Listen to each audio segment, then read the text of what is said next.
Ok, aquí está grabando. Buenos días a todos y a todas.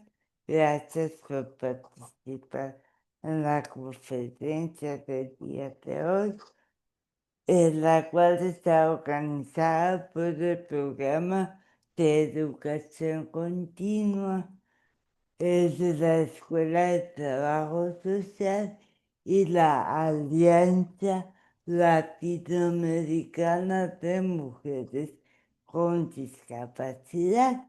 Hoy tenemos el agrado de contar con la participación de la licenciada Erika Álvarez Ramírez.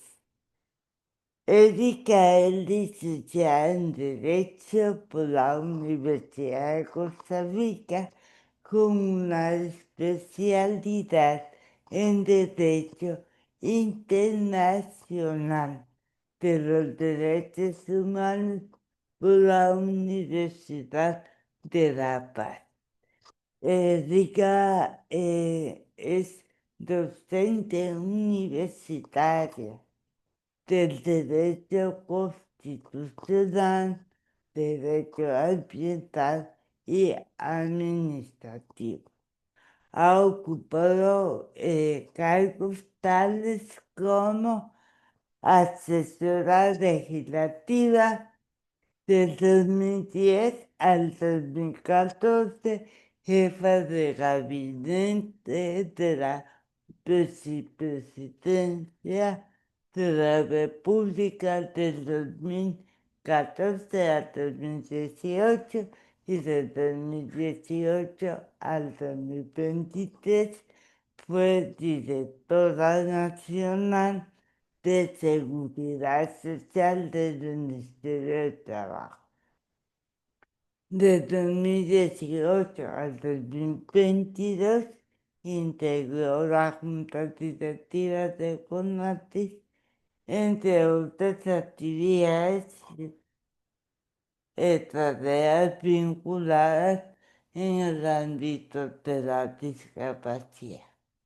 Erika es socia fundadora de la Alianza Latinoamericana de Mujeres con Discapacidad, ALAMUD, y actualmente la presidenta de esta organización. Así que agradeceré a Erika por la participación en esta segunda conferencia. Bienvenida, Erika. Adelante. Bueno, muchísimas gracias por la invitación. Voy a proyectar y bueno, quizá más allá de lo que vamos a ver en la presentación, creo que el enfoque de todo esto, perdón, porque aquí, Permiso, sí, solo para recordar que también tenemos a una persona que nos va a apoyar con el proceso de intérprete, que es Isol Ramírez. No sé si la profe quiere como explicar un poquito más, la profe Marcela. Sí, recordar que quienes ocupen y requieran el servicio de interpretación en ESCO tienen que ir a la esquina superior de la pantallita que dice Isabel Ramírez. En los tres puntos le dan anclar y ahí queda con la interpretación de Isol. Muchas gracias. Marce, también la persona anfitriona puede darle clic en los tres puntitos de Isol y poner como poner en primer plano para todos o presentar como ponerla para todos para que aun cuando yo abra la presentación no se nos pierda Isol. Ujú, ujú. Es Gracias, en los Edith. tres puntitos. Sí, voy a... Destacar para todos, creo que es que dice. Pero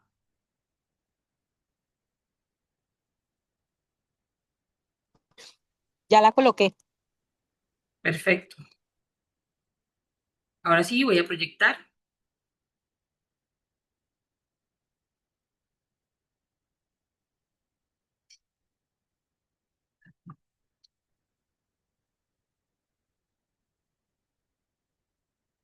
Voy a hacerlo grande. Pero lo que les decía que más allá de la presentación, la idea es que podamos compartir un poco sobre las vivencias y la realidad que enfrentamos las mujeres en situación de discapacidad en el contexto de los cuidados.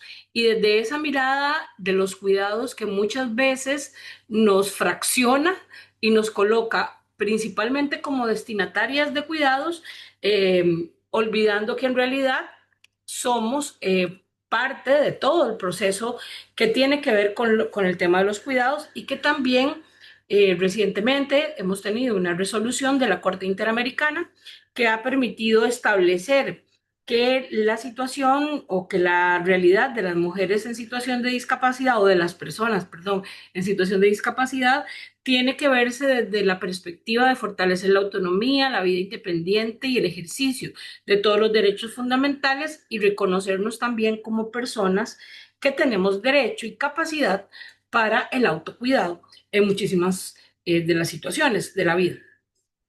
Entonces, bueno, quería empezar un poco poniendo o refrescando datos sobre la temática de cuántas personas con discapacidad somos en Costa Rica y para replantear también qué tanto impacto pueden tener las situaciones.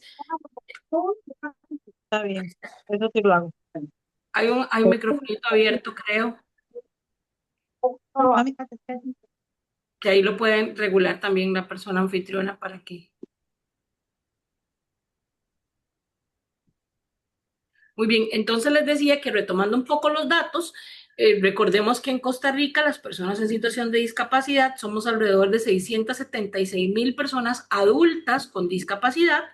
Esto es más o menos el 17,2% de la población. eh, y que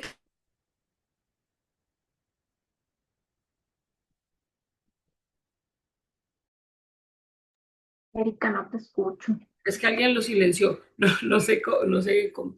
Pero bueno, y que entonces también hay una eh, claridad de que la población menor de edad también tiene un porcentaje similar, por lo que podríamos estar hablando de que en Costa Rica la población con discapacidad ronda las 900.000 personas. Y esto es un dato importante porque si lo vemos desde la perspectiva de minorías, ¿verdad? Como a veces se nos denomina, pues somos una minoría muy grande, ¿verdad?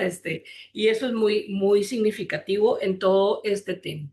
Por otro lado, tenemos que tener claro que de toda esa población en situación de discapacidad, el 57,9%, o sea, el 58% prácticamente de la población con discapacidad somos mujeres. Y esto tiene una importancia significativa porque además de que somos mujeres, también las personas que prestan apoyos en la familia, asistencia o cuidados a las personas menores de edad son mujeres. Entonces, estamos en un porcentaje muy alto dentro del colectivo de discapacidad y dentro de nuestras personas de apoyo en el contexto familiar, inmersas en la temática de los cuidados desde diferentes perspectivas. Y bueno, hay una importancia de datos y es que el 28,4% de personas en situación de discapacidad implican que tienen menor dificultad para el desempeño de actividades cotidianas o actividades básicas de la vida diaria y un 71,6% de esta población enfrentan dificultades severas para el desempeño de las actividades de la vida diaria. Y esto es por una razón. En la misma valoración de la discapacidad que se utiliza en la fórmula del censo, de la encuesta del ENADIS, y también en la misma valoración de la certificación de discapacidad, pues establece algunos datos en los que sí existen situaciones de discapacidad o en los que no, y por lo general las personas que califican como personas en situación de discapacidad son aquellas que tienen dificultades severas que les han implicado además restricciones en sus derechos a la participación en igualdad de condiciones con los demás en los diferentes ámbitos de la vida. uno de los datos que resulta más impresionantes es que el 82,8% de las personas con estas mayores dificultades para el desempeño de actividades de la vida diaria somos mujeres. ¿Esto qué quiere decir? Que las limitaciones más marcadas para la participación en igualdad de condiciones, para la igualdad de oportunidades, para la posibilidad de participar de manera plena y efectiva en sociedad, las enfrentamos las mujeres. Y eso pasa por muchos factores, ¿verdad? Desde las propias situaciones, digamos, las limitaciones funcionales o las deficiencias, digamos, según los conceptos que establece la OMS, pero también porque en la interseccionalidad de género y discapacidad se enfrentan mayores situaciones de violencia y discriminación. Entonces, las mujeres, niñas y adolescentes asumimos en la vida cotidiana más del 70% de las tareas, en más del 70% de las tareas de apoyo y asistencia y cuidados. Eso es incluso un dato regional. Eso nos incluye a las mujeres con discapacidad, porque aunque estamos en ese porcentaje de dificultades para el desempeño de actividades de la vida, también ejercemos tareas de cuidados. Cuidamos a nuestros hijos, cuidamos a nuestras familias, cuidamos a nuestros padres y ese cuidado tiene una marcada fuerza de, ¿cómo le digo?, de sobrecarga en la actividad o en el esfuerzo emocional para sostener esos cuidados, porque aunque en la casa haya otras personas que físicamente puedan desempeñar tareas, toda la carga emocional de los cuidados reposa sobre las mujeres en situación de discapacidad, en las familias, por ejemplo, bueno, y especialmente aquellas que son jefas de hogar o aquellas que tienen un aporte significativo en el cuidado de la familia. Entonces, que si las personas se levantaron o no, si se tomaron el medicamento o no, que si pudieron recibir los alimentos a la hora adecuada, que si tuvieron la responsabilidad por ejemplo, ir a la escuela, ver temas de reuniones, acompañar a citas médicas, y eso es todo un dilema. No sé si me congelé yo o se congeló la intérprete.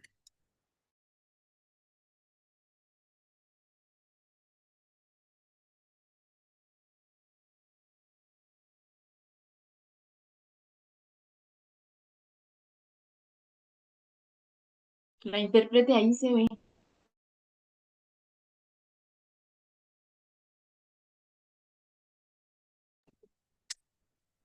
Bueno, a mí me sigue saliendo bien la compañera de intérprete.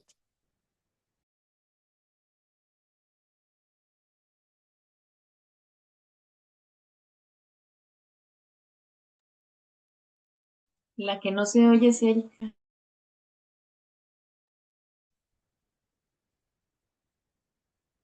Igual para recordarles este espacio, para que les compartí en el chat la lista de asistencia. Es muy importante que todas las personas que están dentro logren llenarla, por favor.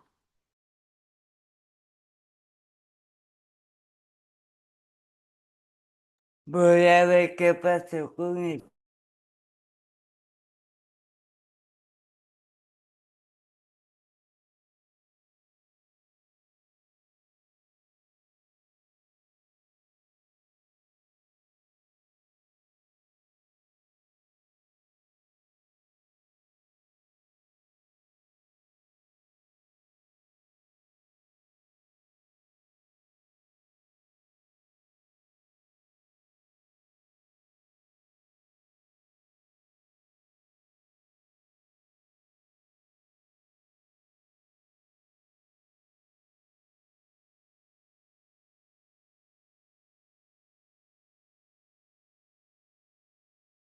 Estoy localizando a Erika.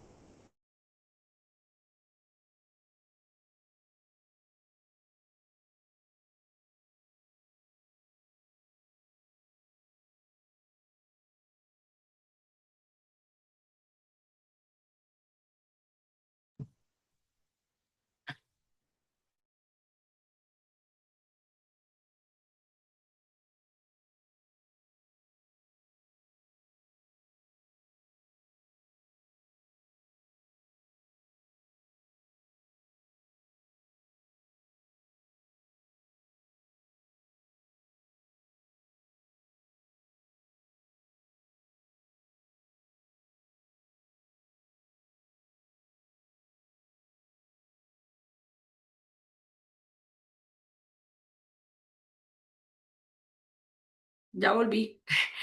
Qué pena, no sé qué pasó. No, no me parece que se haya ido el internet, pero definitivamente me sacó de la llamada. Voy a proyectar de nuevo.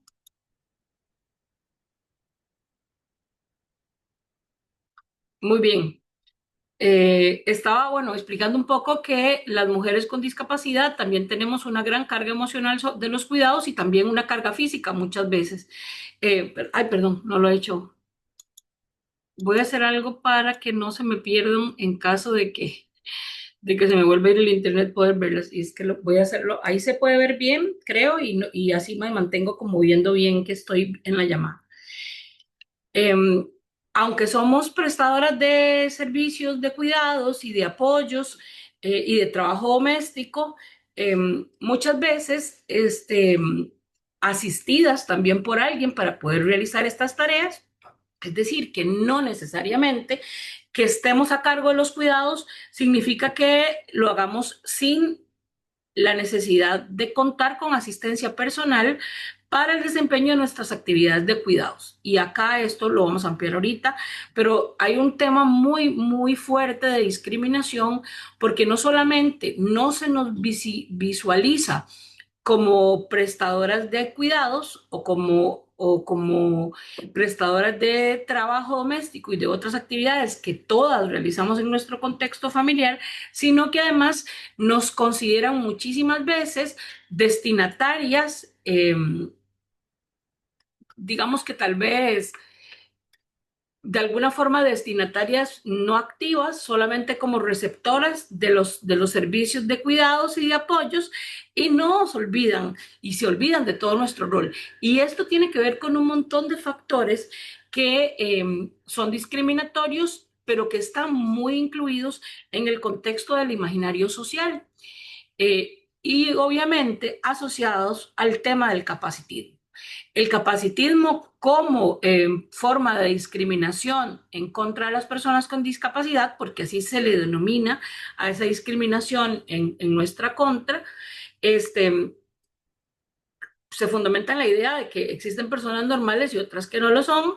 Desde esta perspectiva, la discapacidad es algo que está mal y no una situación externa a la persona. Y desde esta lógica, las personas con discapacidad, digamos que no saben decidir acerca de sus vidas y sus derechos. Y desde esa visión capacitista, no nos pueden imaginar a las mujeres con discapacidad o no se permite que nos imaginen a las mujeres con discapacidad como madres, como cuidadoras, como jefas de hogar, etcétera. Esta lógica capacitista hace que las personas con discapacidad, especialmente las mujeres con discapacidad cognitiva, psicosocial y múltiple, se les impongan decisiones sobre sus vidas y sobre sus cuerpos, como cuáles, como la esterilización forzada, la anticoncepción forzada, eh, la interrupción forzada de los embarazos, ¿verdad? Y por supuesto, también la negación categórica de la maternidad. Y esto tiene digamos que un peso fundamental porque no es solo que nosotras enfrentemos eso como factor externo, es que para muchas de nosotras, y así lo hemos visto en la Alianza Latinoamericana de Mujeres con Discapacidad, es tan fuerte la idea de que no podemos desempeñar actividades como la maternidad, los cuidados y otras, que inclusive nos repetimos a nosotras mismas la idea de que, por ejemplo, si su condición, su situación de salud que genera limitaciones para la movilidad o limitaciones funcionales es transmisible a través de, o genéticamente transmisible, entonces no voy a tener hijos para que no salga como yo. Y esto yo lo he visto en chicas súper jóvenes, especialmente con discapacidad cognitiva y psicosocial, en las que sus familias les dicen, tiene que tener cuidado, usted no puede llegar a tener una pareja ni nada de eso, porque si queda embarazada, el bebé va a nacer como usted. Y eso les causa temor y les causa resistencia, porque de verdad piensan que es malo ser como son o que es malo ser como somos. Y eso tiene una carga muy fuerte de discriminación y de minar la autoestima en la vida de las mujeres y especialmente porque la sociedad espera de cualquier mujer, a veces como una imposición, que sean mamás, que sean cuidadoras, que todo lo demás. Entonces, ser parte de la sociedad, obviamente que con todos los estereotipos que eso conlleva, es la posibilidad de ser madres y otras cosas. Y cuando no podemos serlo porque somos incapaces, porque no tenemos las herramientas para hacerlo según la visión de la sociedad, porque además si somos mamás el bebé puede nacer como nosotras, porque además no estamos en la lógica de poder cuidar porque ni siquiera podemos cuidarnos a nosotras mismas, ¿verdad? Porque se cree que la idea de que necesitemos apoyo significa que no podemos cuidar de nosotras. No se entiende que tiene que ver, digamos que esto tiene que ver con la posibilidad de contar con los mecanismos para poder hacernos cargo de nuestras vidas. Entonces, toda esta lógica capacitista nos plantea frente a situaciones de discriminación muy fuertes que minan la autoestima, que lesionan la dignidad, que nos hacen cuestionarnos, incluso las mujeres con discapacidad, en espacios muy profesionales, la idea de si somos iguales, igual de valiosas, igual de importantes, igual de trascendentales en la vida familiar y social. Y enfrentamos situaciones, como les decía, negación de la sexualidad e infantilización, es decir, son chiquitas forever and ever, entonces, como son niñas, nunca van a poder cuidar de sí mismas. Y eso se arrastra a lo largo de la vida.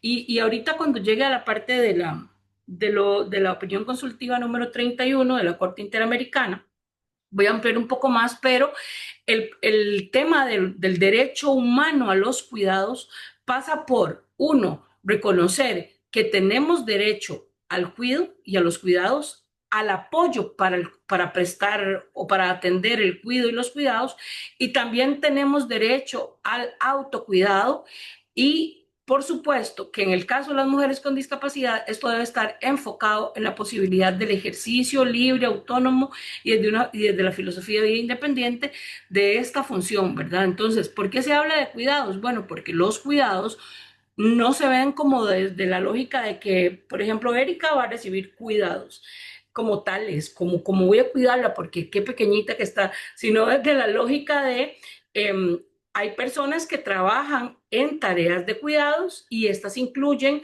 a las personas asistentes personales, de personas con discapacidad, a las personas que asisten a las personas mayores, a las personas que trabajan como en el cuidado o asistencia de personas menores de edad, y en ese mundo del trabajo de los cuidados nosotros podemos encontrar apoyos para el desempeño de nuestras actividades cotidianas, de nuestras actividades de cuidado, de nuestras actividades domésticas, de un montón de actividades. Sin embargo, esta visión de negar la sexualidad y de infantilizar hace que si somos vistas como niñas, no vamos a ser vistas como capaces de poder estar inmersas en una agenda de los cuidados, en este rol tripartito de prestar cuidados, recibir apoyos para cuidar y de tener derecho al autocuidado.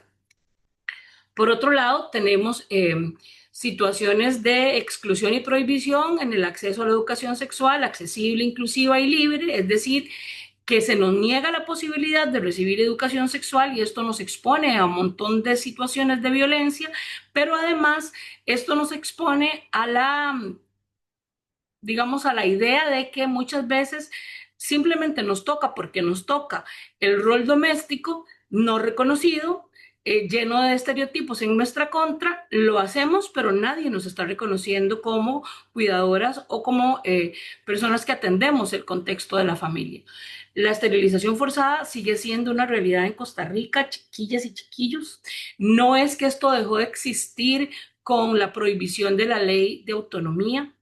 Incluso en muchos centros médicos buscan la esterilización antes de que las chicas cumplan 18 años para que las madres puedan decidirlo en el marco de el ejercicio de la patria potestad. No hace mucho recibimos una consulta de un hospital privado, le hizo la consulta directamente a CIDAUN, pero a CIDAUN y a la MUT somos organizaciones muy cercanas. Y entonces la pregunta fue directa, o sea, ¿cuál es el protocolo que debemos seguir para poder aplicar la esterilización en chicas con síndrome de Down o autistas u otras condiciones antes de que cumplan 18 años? Entonces, cuando les preguntamos, bueno, ¿y ustedes esterilizan en general a chicas menores de edad? ¿Cómo lo hacen con las demás? O sea, ¿cómo trabajan con ellas el consentimiento? ¿Cómo lo valoran? Y entonces nos dijeron claramente, no suele suceder con chicas sin discapacidad. Pero en las chicas con discapacidad sí. ¿Y por qué es que se esteriliza a las chicas con discapacidad? ¿Por qué pensamos que puede suceder? Bueno, porque no pueden ser mamás, porque no son capaces de ser mamás, porque no saben ser mamás, porque no saben cuidar. Y por supuesto, eso ha llevado a que haya abortos forzados y aunque sea un tema completamente silenciado, lo cierto es que si ya la muchacha a la que querían esterilizar quedó embarazada, siempre va a aparecer un doctor que le haga el enorme favor de librarla del embarazo para que no tenga que llegar a ser mamá, porque eso sería terrible. O sería una carga para el resto de su familia.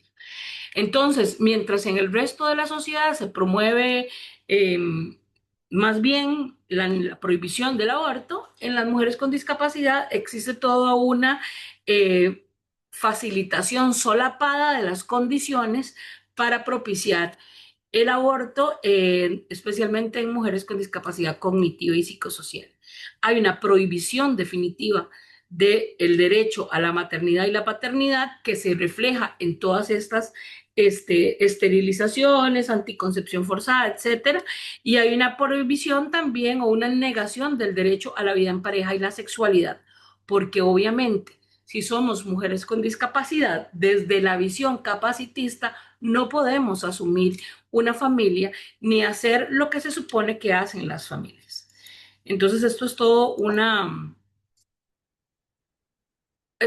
digamos, una concurrencia de un montón de factores que van determinando que nuestro rol en el contexto de los cuidados esté marcado por un montón de estereotipos, de mitos y de situaciones que nos violentan, pero que además eh, niegan lo que sí hacemos, porque sí prestamos cuidados, sí tenemos a cargo familias, sí tenemos hijos e hijas, pero socialmente se niega la existencia de eso. Es como querer tapar el sol con un dedo, ¿verdad? Y eso implica, pues, graves consecuencias. Para poder romper con toda esa idea absurda de que somos incapaces de cuidar con apoyos o de cuidarnos, tenemos que recordar conceptos esenciales que ya tenemos dentro del contexto de la discapacidad y aplicarlos a nuestra realidad. Y también no solo conceptos, sino herramientas. Uno de estos, y quizá el más importante, es el recordar los servicios de apoyo. Los servicios de apoyo son aquellos que potencializan la autonomía de las personas con discapacidad y esto puede incluir asistencia personal que sea necesaria para facilitar nuestro desarrollo inclusivo en la comunidad, para evitar el aislamiento, para prestar servicios de apoyo y cuidados, para cuidar a nuestra familia y para cuidarnos a nosotras mismas. Y también puede incluir formas de asistencia animal, ¿verdad? Como la posibilidad de contar con perros de asistencia y otras que también nos facilitan la tarea de cuidar. Por ejemplo, en muchos casos hay animalitos entrenados y aquí en Costa Rica lamentablemente todavía es muy limitada la posibilidad, pero sí lo he visto en muchos países europeos en las que una mamá usuaria de silla de ruedas se desplaza y el perrito apoya a empujar el coche o la carriola, ¿verdad? Del bebé. Entonces, hasta estas formas facilitan el poder disponer o el poder ejercer estos roles de cuidados.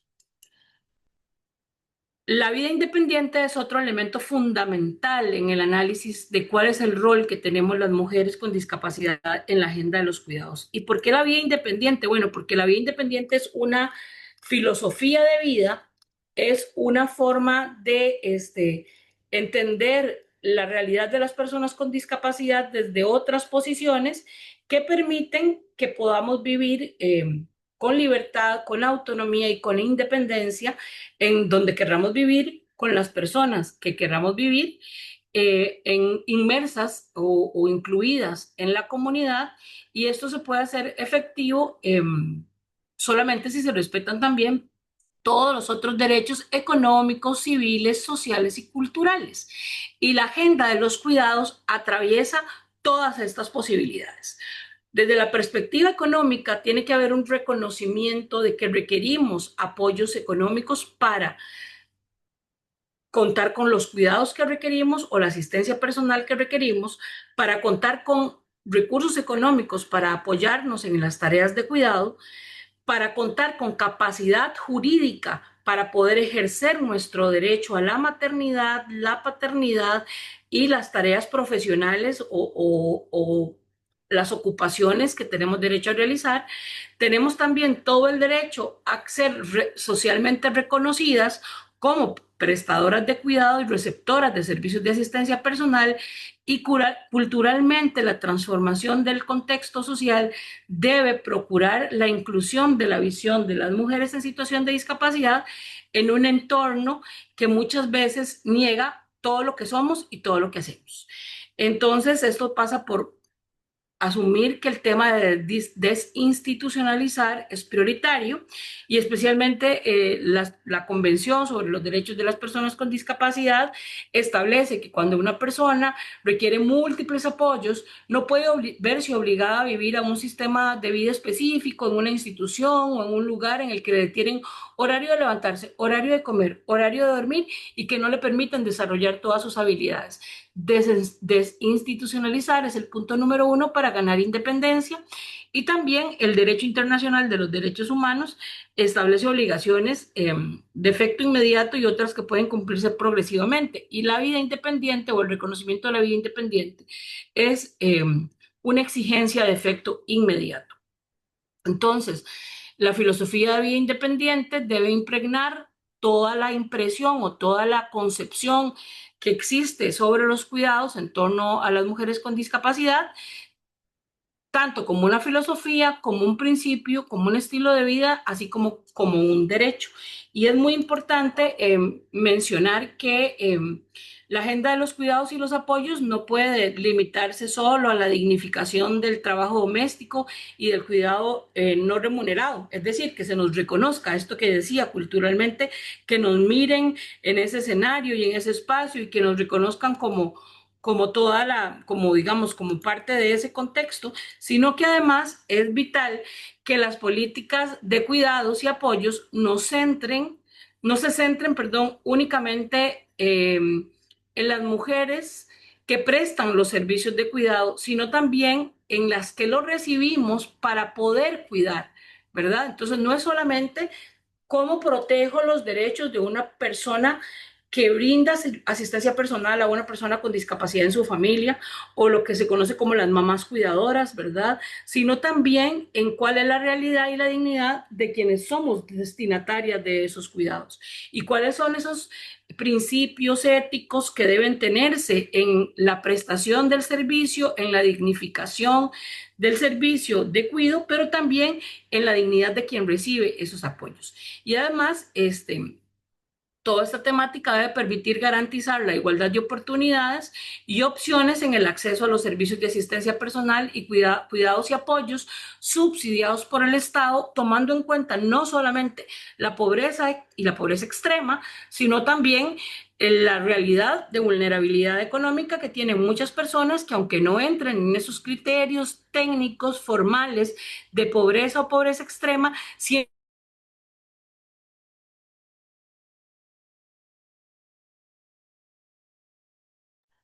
Erika se quedó congelada. Vamos a ver qué le pasó al internet.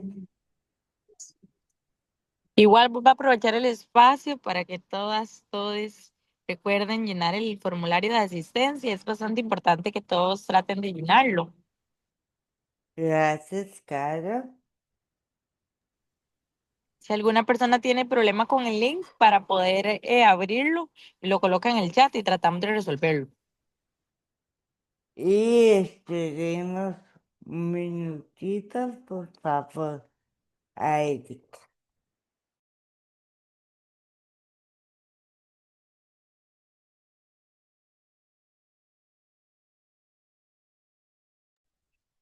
De igual manera, aprovecho el espacio para recordarles que si tienen alguna duda, consulta o comentario, lo pueden ir colocando en el chat.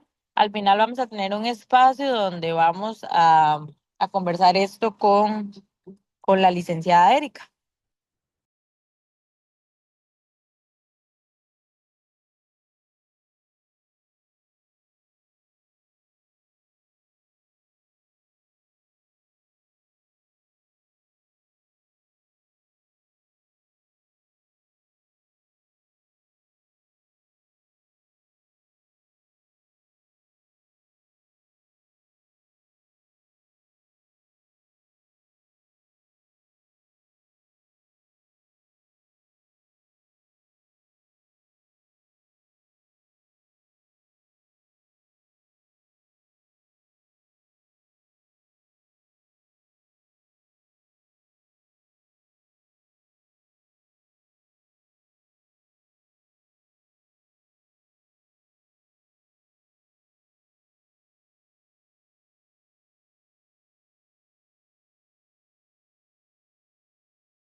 Ahí está Erika de nuevo.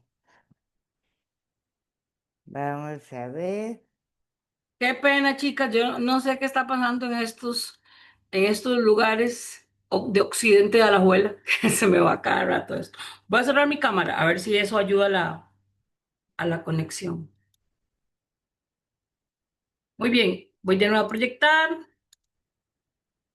Y bueno, les decía que entonces en el tema de los cuidados también se debe asegurar la participación de las mujeres en todos los entornos que tienen que ver con la agenda de los cuidados, en poder garantizar el acceso a la asistencia personal y a los apoyos subsidiados por el Estado. Se debe garantizar también que la agenda de los cuidados y apoyos se visibilice este doble rol que ejercemos las mujeres como receptoras de apoyos y cuidados y como cuidadoras que también somos, y esto tiene una complejidad enorme, ¿verdad? Porque entonces somos destinatarias de apoyos para poder brindar cuidados y también para poder autocuidarnos.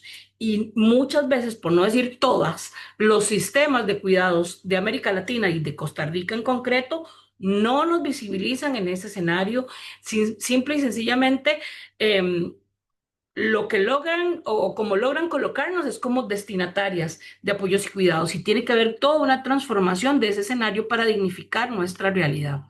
Y por supuesto, tiene que haber presupuestos adecuados y bien diseñados para garantizar la posibilidad de que estas agendas de apoyos y cuidados se basen en nuestra realidad y en el respeto a nuestros derechos humanos. Y además, todo esto pasa porque la agenda de los cuidados no solo aborde la temática de realidad de esta nueva interpretación de los cuidados en Costa Rica, sino que además se dé a nivel latinoamericano, pues no hay un reconocimiento sobre nuestras realidades, sobre nuestros saberes, sobre nuestros vínculos con el cuidado de la familia, de la tierra y del territorio, perdón, y de la cultura en la que vivimos. Sí, y no solamente por el hecho de que es un derecho, por el derecho humano a los cuidados, sino también por un tema de eh, verdadera garantía de expresión de justicia, dignidad y autodeterminación de las personas con discapacidad en los diferentes pueblos y regiones de América Latina. Y esto tiene que romper también con visiones que están muy arraigadas en cuestiones alusivas, por ejemplo, a la etnia, a los pueblos indígenas, a la afrodescendencia, etcétera. Entonces eso nos lleva a la última resolución o la última opinión consultiva de la Corte Interamericana de los Derechos Humanos, que primero que todo declara o reconoce el derecho humano a los cuidados. Y eso es como categórico, ¿verdad? Primero que todo hay un derecho humano a los cuidados que tienen todas las personas, independientemente de sus circunstancias. En segundo lugar, eso tiene tres componentes: el derecho a los cuidados, el derecho a recibir apoyo para los cuidados, el derecho al autocuido. Y la Corte específicamente en las temáticas de discapacidad, esta opinión consultiva fue de ahora, del 7 de agosto, de este año. Dice que las personas con discapacidad tienen derecho a recibir cuidado en aras de su independencia.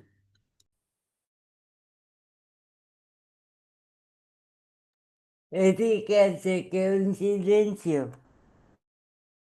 La Corte recordó que pese a la prohibición de discriminación contra las personas con discapacidad, esta población enfrenta obstáculos en el acceso a su derecho a recibir cuidados en condiciones de igualdad debido a los estereotipos basados en el modelo médico, rehabilitador de la persona con discapacidad enfermita, paciente, que no opina, solo recibe y agradece, ¿verdad? Y además a la filosofía o a los sistemas de dependencia que nos hicieron parte de una lógica de que somos dependientes de alguien más y eso neutralizó nuestro derecho a recibir apoyos para el autocuidado, por ejemplo. Y esto también permitió que la Corte determinara por unanimidad que la garantía del derecho a cuidado para la población con discapacidad debe partir de necesidades de apoyo reales que tengamos y no solo de atención bajo el entendido de que el apoyo y cuidado que requieren las personas no es homogéneo. O sea, no es que simplemente, sin importar cuáles sean sus condiciones y características, va a recibir los mismos apoyos y cuidados.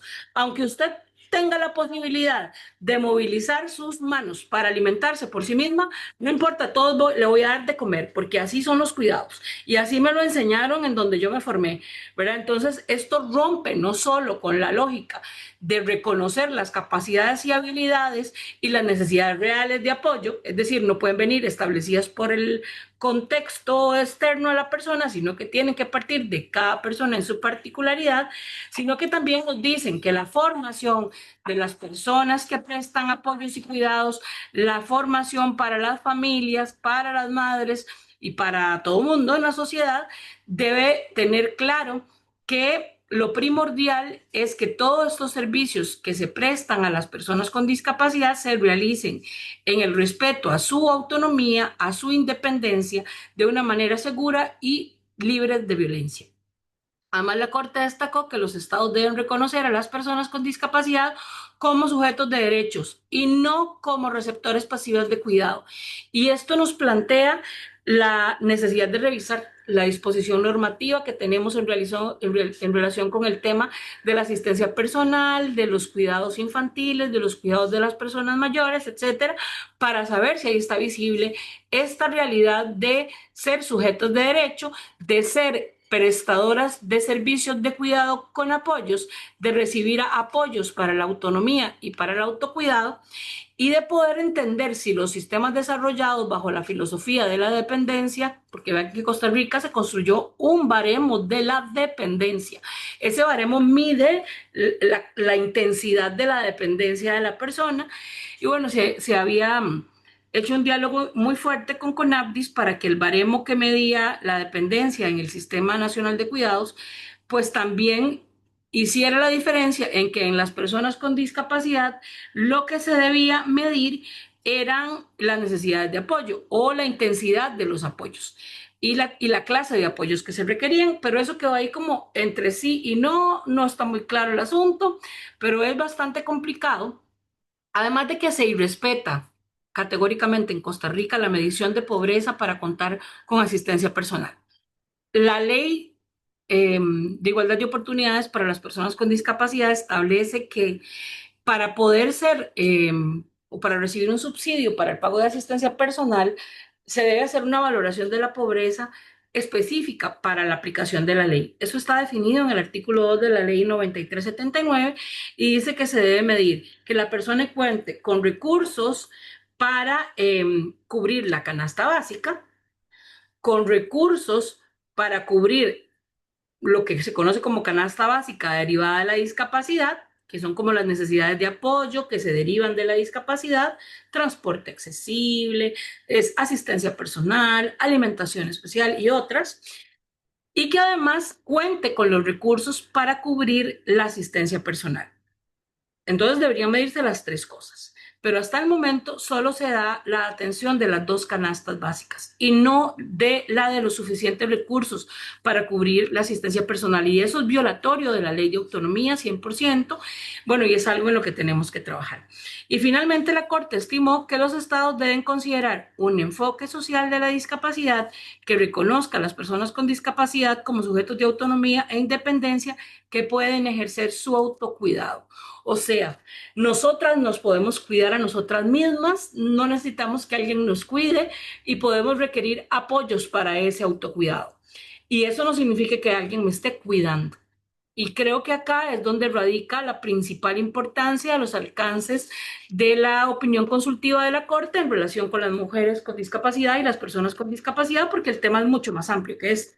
Pero bueno, desde esa perspectiva, reconocer la autonomía significa que tenemos que reconocer el derecho de todas las personas con discapacidad a construir su propio proyecto de vida de manera independiente, controlando, afrontando, tomando y ejecutando sus propias decisiones en el ámbito público y privado. Esto no riñe con el derecho a contar con apoyos, es decir, no va en contradicho con la recepción de servicios de cuidados, y entendamos que los servicios de cuidados no pueden comprenderse como que me están cuidando, sino que son personas trabajadoras de los servicios de cuidados las que me brindan el derecho a la asistencia personal, por ejemplo.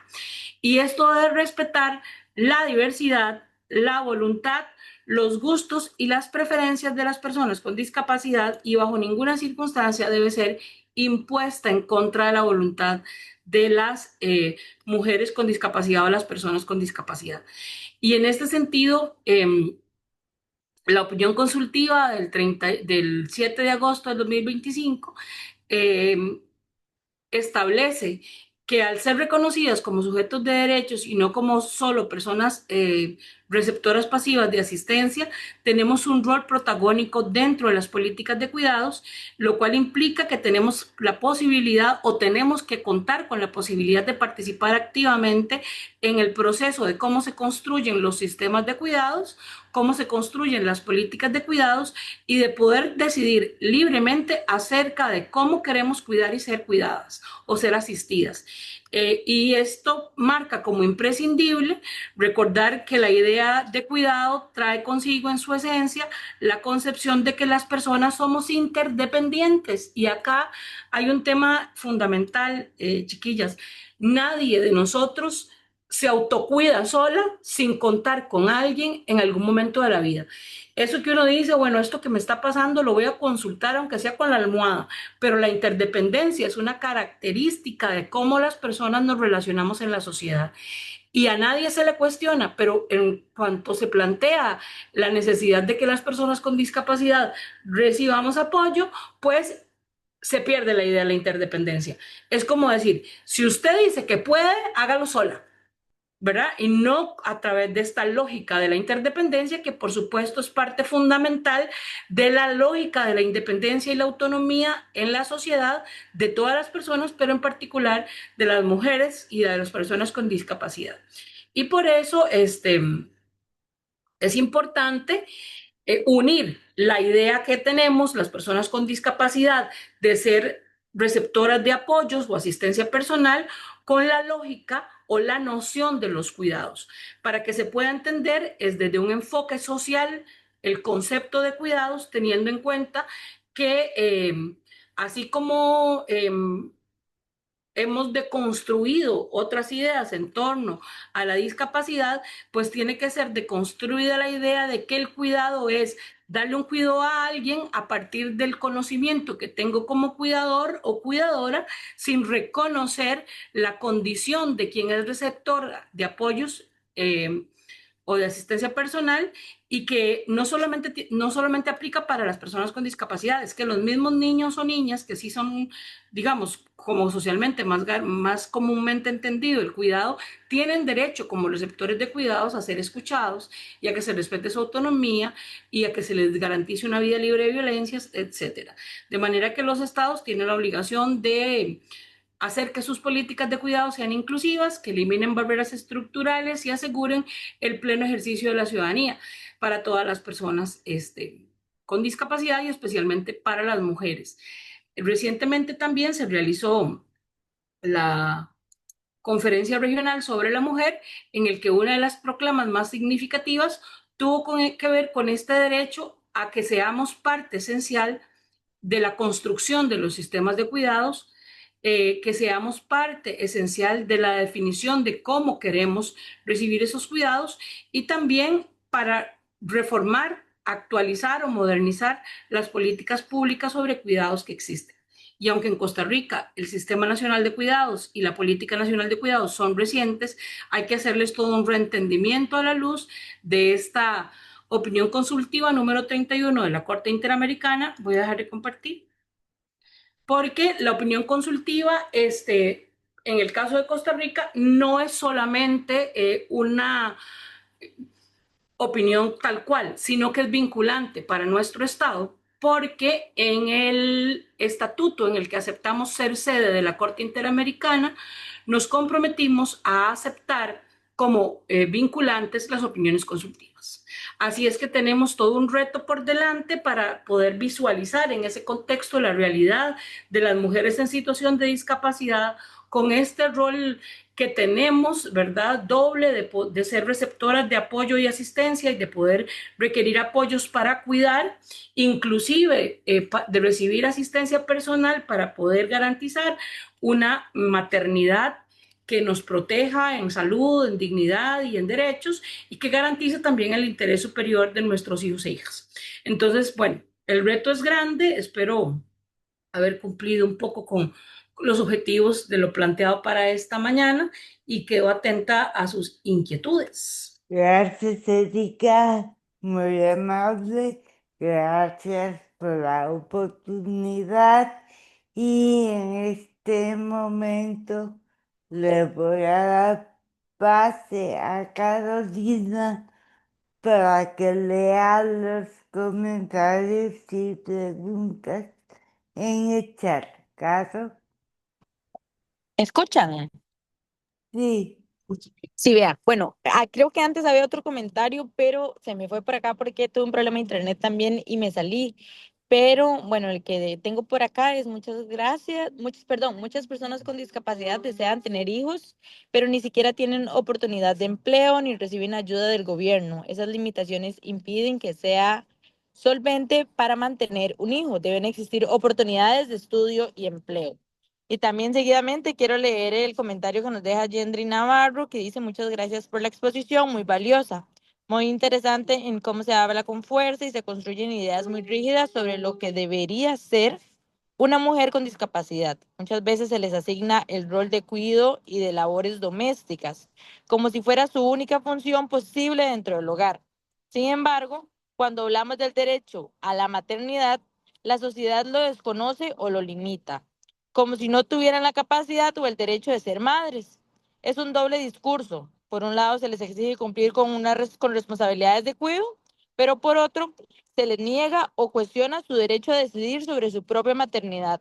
Entonces, como dice Erika, podemos ver cómo esta contradicción refleja los perjuicios que siguen existiendo alrededor de la discapacidad y del género. Ok, gracias, Caro. Si alguna persona quiere participar a través del micrófono, a través del chat, en este momento lo puede hacer. Damaris Solano, adelante, gracias. Gracias. Sí, el comentario que se perdió era mío. Yo comenté que el incesto es una de las formas que más se solapan cuando los médicos hacen las esterilizaciones de las chicas con discapacidad, especialmente cognitiva. Y esto porque no, estas muchachas por lo general no tienen tampoco espacios de compartir con amigos y con otras personas, sino que esta misma sobreprotección hace que estén dentro del mismo seno familiar. Entonces se ha descubierto, por lo menos en nuestra experiencia, que hay mucho incesto oculto en relación con esto. Y yo quiero aprovechar el micrófono para preguntarle a Erika, ¿cómo podríamos hacer porque cuando se está planteando el derecho nuestro a ser personas cuidadoras y a tener los apoyos para realizar estos cuidados de nuestra familia, ¿cómo se puede hacer con la entidad? eh, Me refiero a CONADIS, que es la que nos da los servicios de asistencia personal. Esto porque CONADIS entiende, contrario a la ley para mí, que las actividades de la vida diaria, que la asistencia personal para las actividades de la vida diaria incluyen mi baño, mi aseo personal, mi alimentación, pero no el que yo tenga que alistar a mi hijo para mandarlo a la escuela, por ejemplo. Y si requiero apoyo para eso, ¿verdad? Para ponerle la gabacha, para bañarlo, no sé, no puedo recurrir al asistente personal de acuerdo con lo que está estableciendo en este momento el CONADIS. Entonces, ¿cuál sería la vía para hacer que la institución rectora en temas de discapacidad cambie esta práctica tan nefasta? Gracias. Gracias, Damaris. Erika, hay otra participación más. La vamos a escuchar y después te doy la palabra. La persona que se llama Andrew, adelante. Buenas. Yo tenía la mano, me imagino que, bueno, es mi participación. Una consultita. Conocí el caso de una señora, bueno, era la hermana de mi suegra. Eso fue hace muchos años, cuando no había tanta apertura en cuanto a derechos para personas con discapacidad. Y esta muchacha la tenían haciendo oficio porque ella lo que tenía era discapacidad mental, cognitiva. Entonces, curiosamente sí la sentían capaz para hacer oficio y atender a todo el mundo y tenerla en actividades bastante fuertes porque era de gente de campo. Y la muchacha ansiaba tener una vida normal como cualquier persona. Ella quería tener esposo, quería tener hijos, pero a ella casi que la condicionaban a que ella no podía hacer nada de eso y solo la tenían haciendo oficio. Un día la muchacha, cansada de todo eso, como cualquier ser humano, ella se fue y huyó de la casa. Nadie la detuvo. Ella se fue. Con el tiempo empezaron a buscarla y encontraron que estaba viviendo como con un hombre que la maltrataba y la abusaba y la golpeaba. Y la muchacha terminó muy triste porque al final ella se murió, nunca recibió ayuda. Entonces, es muy triste, ¿verdad?, que condicionen los sentimientos de las personas y la capacidad a una situación donde no las dejan tener esa libertad que ellas añoran o ese, esa oportunidad, ese deseo, ese derecho de ser madre o tener una relación con alguna persona especial y pues tener sus hijos.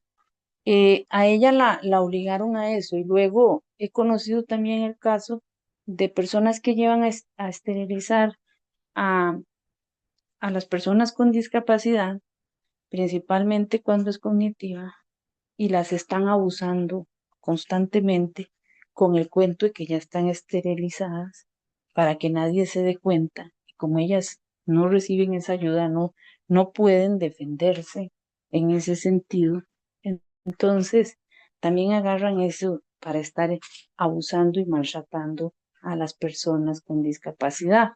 Y agradecerles, muy bueno el enfoque, muy bien fundamentado. Gracias. Gracias, Erika, adelante y posteriormente vamos a leer un comentario en el chat. Erika. Lo primero es que efectivamente, como lo decía Damaris y como lo dijo la última persona que intervino, que no podemos ver su nombre porque aparece como Android del teléfono, entonces no supimos cómo se llamaba. Pero la esterilización forzada, la anticoncepción forzada y todas estas cosas lo que hacen es solapar el abuso y la violencia sexual.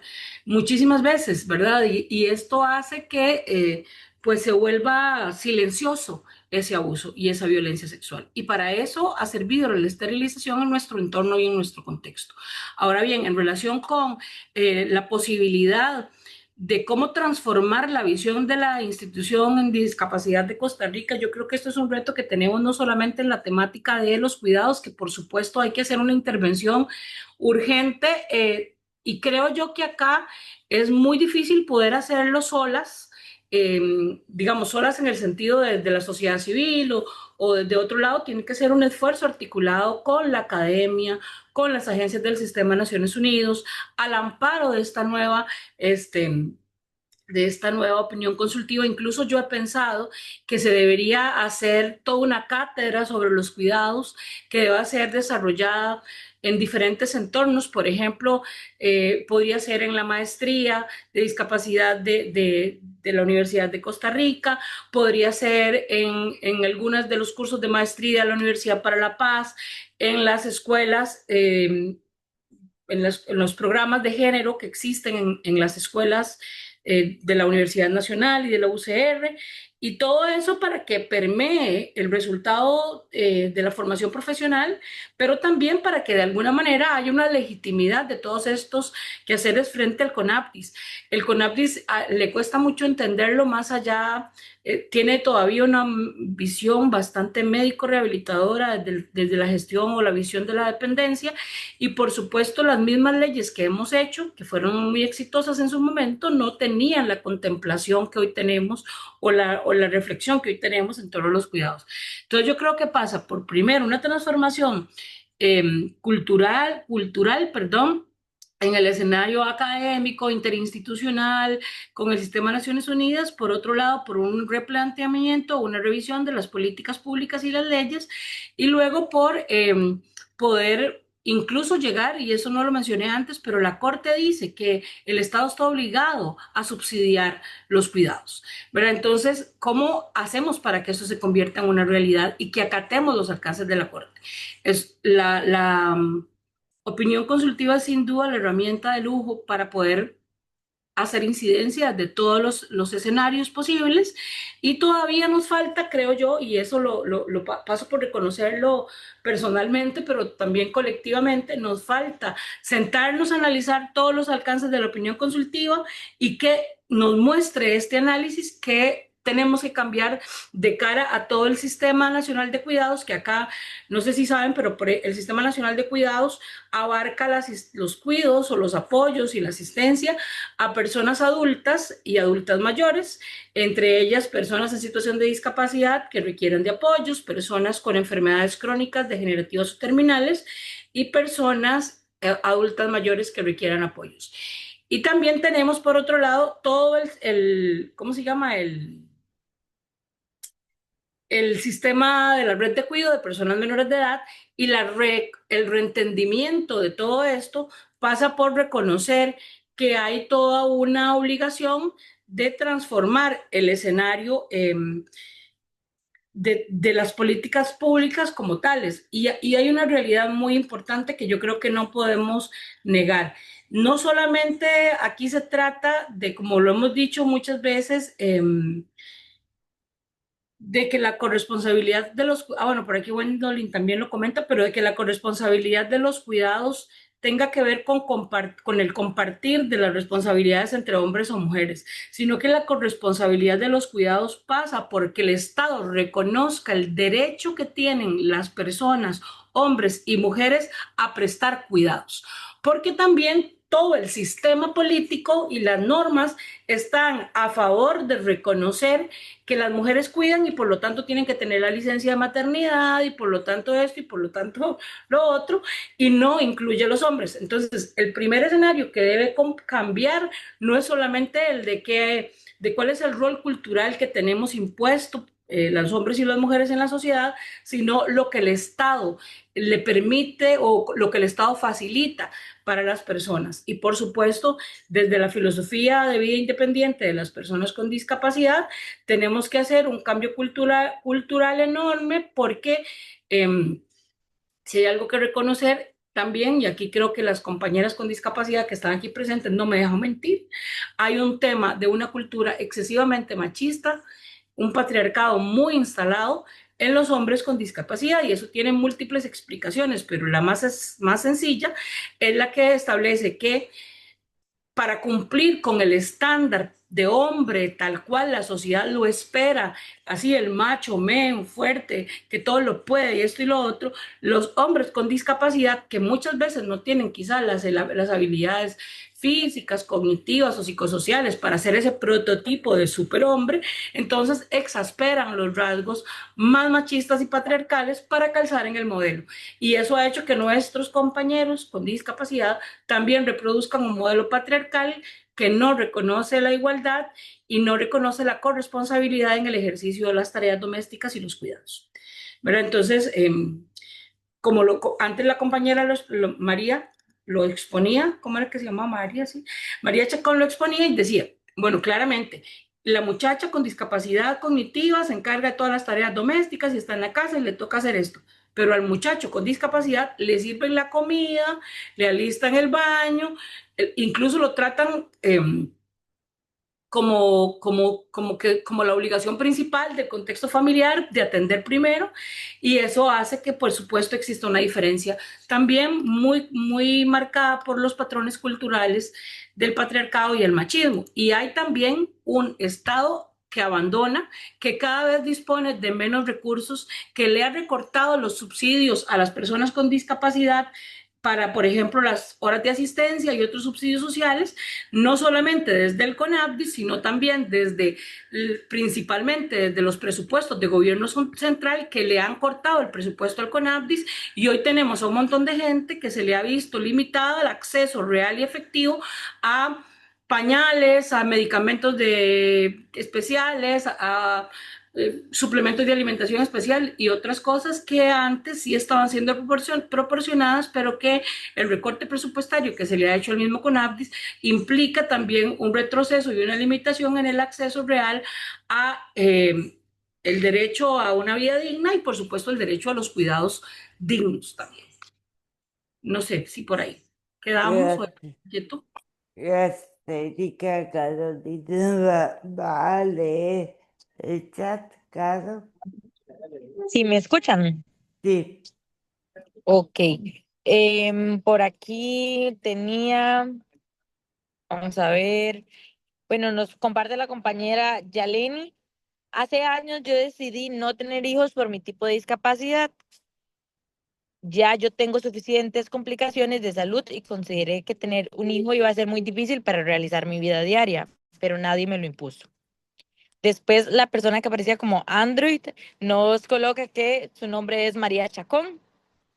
Después teníamos un comentario de Wendell Rojas que nos comenta: considero que el derecho y deber de los hombres con discapacidad con respecto a la corresponsabilidad de los cuidados requiere de un cambio a nivel cultural. Luego teníamos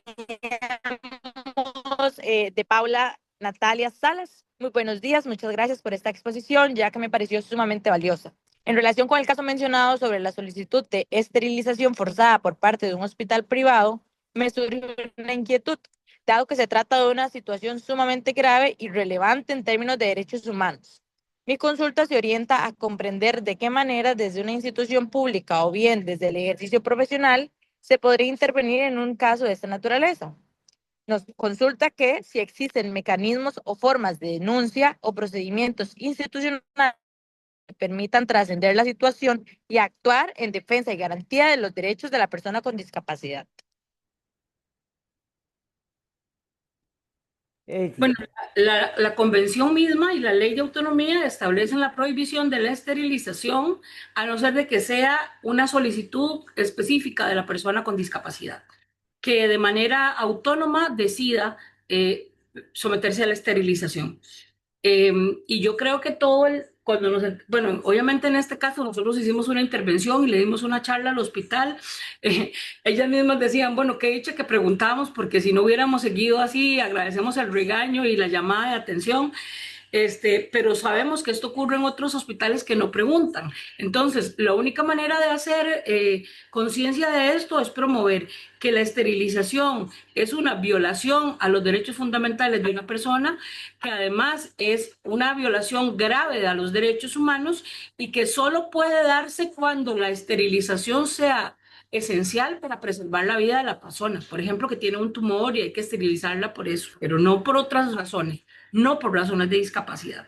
La esterilización solo se puede dar por una solicitud expresa, autónoma y voluntaria de la persona con discapacidad o porque su vida está en riesgo y en relación con una enfermedad que tenga que ver con su salud ginecológica, digamos, o con todo lo que tiene que ver con su sistema reproductor, pero no por otras razones. Y si nos damos cuenta de que esto pasa, pues es posible denunciarlo. Gracias, Erika, muy amable. ¿Alguna otra persona que tenga el deseo de participar, comentar?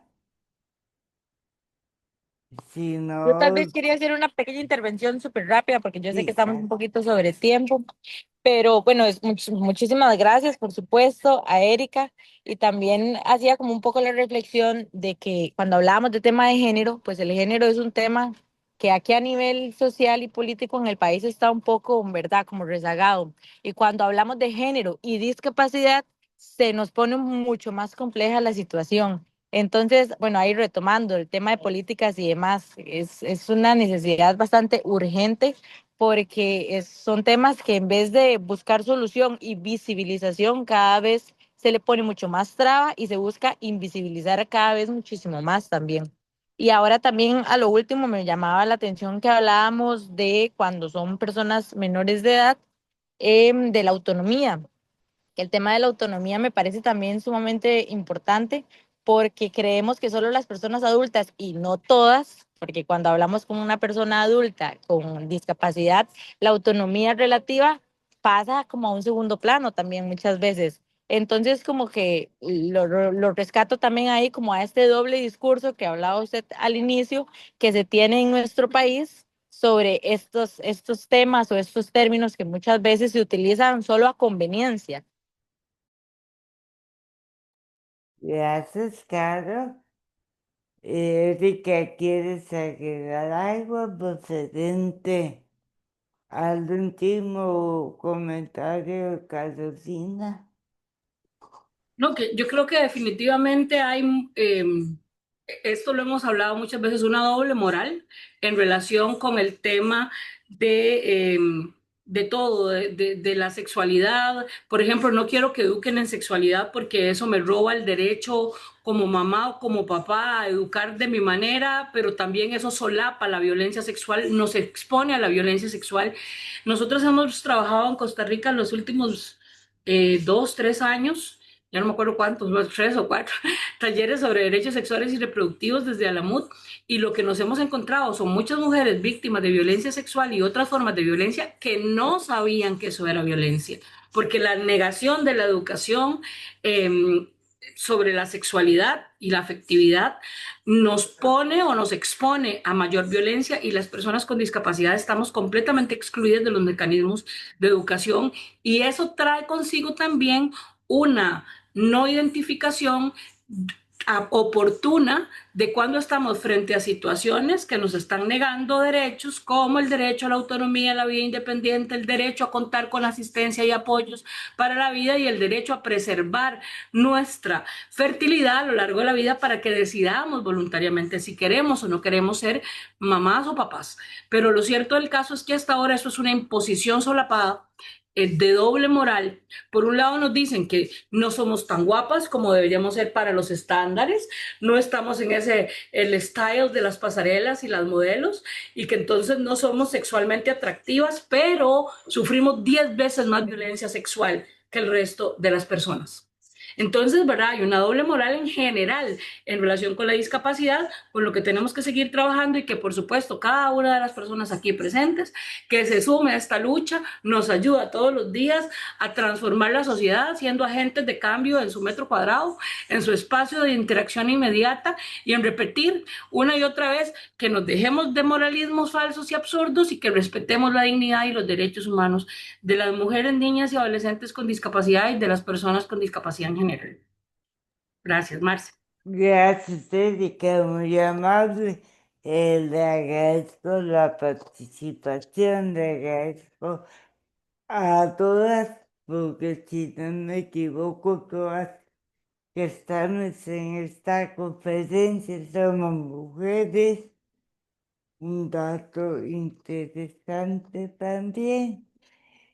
Les invito a la última conferencia de nuestro ciclo, que es de hora en 8 a las 10 de la mañana, y vamos a tratar el tema de accesibilidad y la inteligencia artificial con una persona experta en el tema de accesibilidad digital, que es Wilmer Rodríguez.